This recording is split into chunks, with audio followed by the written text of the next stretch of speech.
오늘 하나님의 말씀은 역대상 26장입니다. 구약성경 648페이지를 찾아주시기 바랍니다.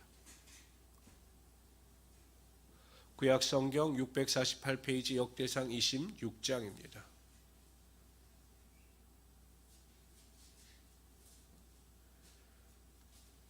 우리는 지금까지 성전 조직 또한 성전에서 봉사하는 자들이 어떻게 봉사하는가에 대해서 살펴보고 있습니다. 오늘은 성전 수비대, 문지기, 또 성전에서 재정을 맡은 사람들, 이렇게 성전 조직과 관련된 세세한 내용이 또 나오고 있습니다. 우리 26장 1절서부터 19절까지 한 절씩 교독합니다. 성전 문지기, 성전 수비대에 대한 조직과 또한 맡은 구역이 어디인가에 대한 설명입니다. 고라 사람들의 문지기 반들은 이러하니라. 아삽의 가문 중 고레의 아들 무셀레미아라. 무셀레미아의 아들들이 맏아들 스가랴와 둘째 여다이엘과 셋째 스바랴와 넷째 야드니엘과 다섯째 엘람과 여섯째 여호하난과 일곱째 엘 여호 에네이며 오메데의 아들들은 맏아들 스마야와 둘째 여호사밧과 셋째 요아와 넷째 사갈과 다섯째 느다엘과 여섯째 암미엘과 일곱째 이사갈과 여덟째 부레디니. 이는 하나님이 오베드에게 복을 주셨습니다. 그의 아들 스마야도 두 아들을 낳았으니 그들의 조상의 가문을 다스리는 자여 큰 용사라.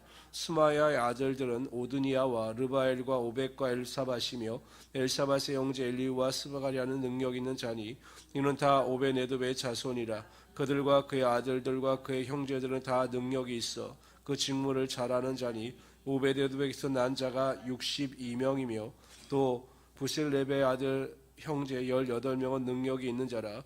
무라리 자손 중 호사에게도 아들들이 있으니 그의 장자는 시므리라. 시므리는 본래 맏아들이 아니나 그의 아버지가 장자로 삼았고 둘째는 힐기하여 셋째는 드발리하여 넷째는 스가랴이니 호사의 아들들과 형제들이 13명이더라. 이 사람은 다 문지기의 반장으로 그 형제처럼 직임을 얻어 여호와의 성전에서 섬기는 자들이라. 각 문을 지키기 위하여 그의 조상의 가문을 따라 대소를 막론하고 다 제비 뽑혔으니 셀레마는 동쪽을 뽑았고 그의 아들 스가랴는 명철한 모사라. 모사를 위하여 제비 뽑으니 북쪽을 뽑았고 에돔은 남쪽을 뽑았고 오베네돔은 남쪽을 뽑았고 그의 아들들은 곳간에 뽑혔으며 숫빛과 오사는 서쪽을 뽑아 큰 길로 통한 살레게 문 곁에 있어 서로 대하여 파수하였으니 동쪽 문에 레위 사람이 6이요 북쪽 문에 매일 4사람이요 남쪽 문에 매일 4사람이 곳간에는 둘씩이며 서쪽 뜰에 있는 큰 길에 4사람 그리고 뜰에 2사람이라. 고라와 무라리 자손의 문지기의 직책은 이러하였더라. 문지기를 어떻게 세웠고 어떠한 반열을 조직해서 이끌어 갔는가에 대해서 설명을 하고 있어요. 수비대입니다. 그러니까 성전의 질서와 안전을 지키는 자들입니다. 그런데 오늘 본문에 보면 눈에 띄는 사람이 있습니다. 바로 3절에 나오는 오벳 에돔입니다. 약 3분의 2 정도, 62명이라고 그랬으니까요. 엄청난 숫자, 3분의 2 숫자가 오벳에돔의 족속에서 나왔습니다. 혈통에서. 그 오벳에돔은 우리가 잘 알고 있듯이 다윗이 언약궤를 예루살렘으로 옮기고자 할 때 하나님께서 정하신 규례대로 하지 아니하고 자신의 생각대로 세술에 옮기다가 언약궤가 떨어지는 것을 손으로 잡으려고 했던 우사가 죽는 불행한 일이 발생합니다. 그래서 사람들이 다 두려워 떨 때 이 오벳에돔이 하나님의 언약궤를 자신의 집으로 모셔서 3개월 동안 모셨습니다. 그때 하나님께서 그와 그에게 속한 모든 자손과 가축들에게 복을 허락하여 주셨다라고 기록하고 있습니다. 근데 오늘 본문에도 보면 그러한 오벳에돔이 그뿐만 아니라 자손들에게 하나님의 축복이 임하고 있는 것을 보게 됩니다. 하나님은 하나님을 사랑하고 섬기며 하나님의 일에 최선을 다하는 자들을 외면하지 아니하시고 반드시 그들에게 복을 주시며 그의 후손과 자손들에게도 하늘의 문을 여시고 하나님의 복이 임하게 하여 주시는 것입니다. 그래서 제일 중요한 것은 결국 우리가 우리 자신을 위하여 살지 않고 하나님을 위하여 살면, 우리 자신을 섬기지 아니하고 하나님만을 섬기면 하나님께서 반드시 우리의 삶을 책임지시고 우리의 삶을 축복하여 주신다는 사실입니다. 그러면 우리 성도님들은 항상 무슨 일이든지 하나님의 영광을 구하시고 하나님의 기쁘신 일을 쫓아 승리하며 살아가시는 귀한 성도들이 되시기를 주님의 이름으로 축원합니다. 20절에서 28절까지는 성전의 재정, 성전의 여러 가지 관리를 맡은 자들에 대한 이야기가 나옵니다. 우리 20절부터 28절까지 읽도록 하죠. 20절 제가 읽겠습니다. 레위 사람 중에 아이야는 하나님의 전 곡관과 성물 곡관을 맡았으며 라단의 자손은 곧 라단에게 속한 게스론 사손이니 게르손 사람 라단에게 속한 가문의 우두머리는 여이엘이라. 여이엘리의 아들들은 스람과 그의 아우 요엘이니 여호와의 성전 곡관을 맡았고 아므람 자손과 이스라엘 자손과 헤브론 자손과 우세일 자손 중에 모세의 아들 게르솜의 자손 스부엘은 곡관을 맡았고 그의 형제 곧 엘리에셀에게서 난 자는 그의 아들 의야바와 그의 아들 여사야와 그의 아들 요람과 그의 아들 시그리와 그의 아들 슬로못이라. 이 슬로못과 그의 형제는 성물의 모든 곡관을 맡았으니 곧 다윗 왕과 가문의 우두머리와 천부장과 백부장과 군대의 모든 지휘관이 구별하여 드린 성물이라. 그들이 싸울 때에 노력하여 얻은 물건 중에서 구별하여 드려 여호와의 성전을 계수한 일과 선견자 사무엘과 기스의 아들 사울과 네리 아들 아브넬과 수레 아들 요압이 무엇인지 구별하여 드린 성물은 다 슬로못과 그의 형제의 지휘를 받았더라. 그러니까 교회 재정을 맡은 자들이 필요하듯이 그 당시에 성전의 재정을 맡은 사람들도 필요했던 것입니다. 그래서 그들은 이제 세우고 그들이 성전의 여러 가지 재물을 관리하게 합니다. 근데 여러분 우리가 눈에 띄는 것이 있습니다. 그게 무엇이냐면 26절 27절에 보면 전쟁에 나가서 승리하여 획득한 전리품들을 구별하여 하나님께 드렸다라는 것입니다.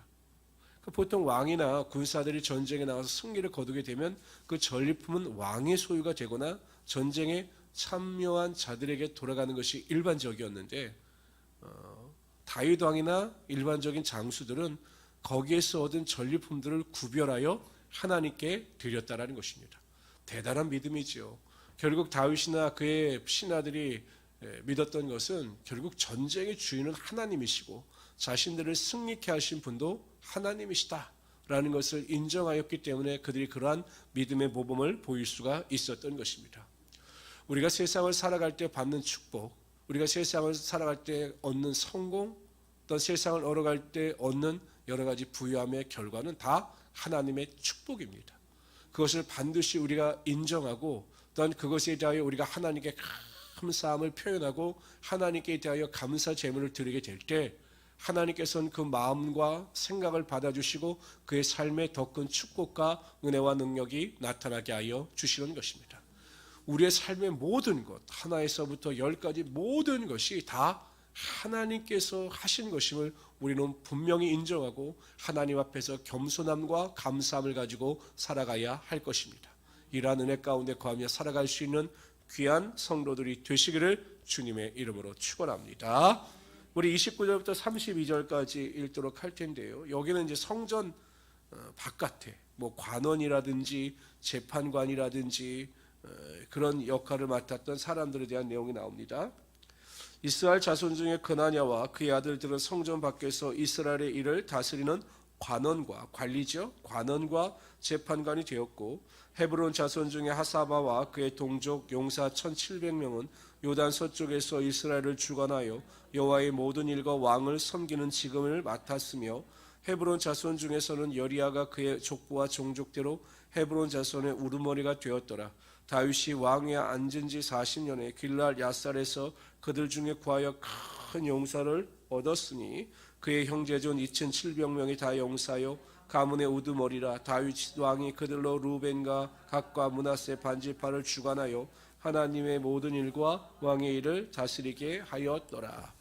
레위인들이 맡았던 성전과 관련된 일은 성전 안에서만 있었을 뿐만 아니라 성전 바깥에서도 재판과 관리 일을 감당하여 나갔다라는 것입니다. 그러니까 영적으로 믿음 안에서 거룩하고 구별된 자들을 다윗이 세워 나라의 일, 뭐 세금을 걷어들이는 일, 성전세를 걷어들이는 일도 관리케 하였다라는 것입니다. 우리가 교회 안에서만이 아니라 교회 밖에서도 우리의 믿음이 하나님의 말씀에 부합되는 삶을 살아가야 한다는 것입니다. 어떤 교회학자들은 교회에서 예배를 연구하는 실천신학자들 중에서는 교회 예배는 성전 안에만 머무르는 것이 아니라 우리의 삶에서 드려지는 모든 삶의 행위가 우리의 예배다라고 주장하는 분들도 있습니다. 설득력이 있는 말씀입니다.